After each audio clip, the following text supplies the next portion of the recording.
দেশের রাজনীতিতে কি নতুন হিসেবের ইঙ্গিত? প্রধানমন্ত্রী নরেন্দ্র মোদীর বিদেশ সফর ও নেতৃত্বের প্রশংসা করলেন শরদ পাওয়ার, আর তাতেই তোলপাড় জাতীয় রাজনীতি। ইন্ডিয়া জোটের অন্যতম শরিক নেতার এই মন্তব্যে শুরু হয়েছে নতুন জল্পনা। এনডিএর সঙ্গে কি দূরত্ব কমছে পাওয়ারের? ইন্ডিয়া জোটের অন্দরে নতুন করে জল্পনা উস্কে দিলেন এনসিপি প্রধান শরদ পাওয়ার। ডিএমকে ও তৃণমূল কংগ্রেসের সাম্প্রতিক নির্বাচনী ধাক্কার পর বিরোধী জোট যখন চাপের মুখে, ঠিক তখনই প্রধানমন্ত্রী নরেন্দ্র মোদীর ভূয়সী প্রশংসা করে রাজনৈতিক মহলে চর্চার কেন্দ্রবিন্দুতে উঠে এলেন পাওয়ার। তার মন্তব্য ঘিরে প্রশ্ন উঠতে শুরু করেছে, মহারাষ্ট্রে কি আবার এনডিএর সঙ্গে সমীকরণ করার পথে হাঁটছে তাঁর শিবির? পাওয়ারকে ঘিরে জল্পনা, ইন্ডিয়া জোটে ধাক্কা।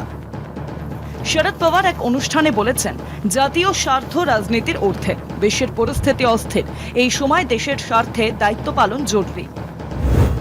মতের ফারাক থাকলেও প্রধানমন্ত্রী দেশের জন্য কাজ করেছেন, তা নিয়ে কোনো সংশয় নেই।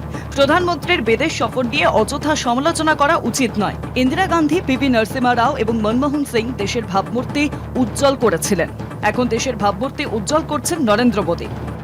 পাওয়ারের এই অবস্থান বিশেষ তাৎপর্যপূর্ণ, কারণ একই সময় রাহুল গান্ধী ধারাবাহিকভাবে মোদীর বিদেশ নীতি ও সফর নিয়ে আক্রমণ শানিয়েছেন। ফলে বিজেপি বিরোধী জোটের ভিতরে মতপার্থক্য আরো স্পষ্ট হলো বলে রাজনৈতিক পর্যবেক্ষকদের মত।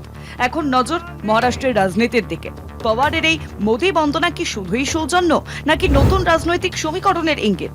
সেটাই এখন দেখার। কলকাতা টিভি।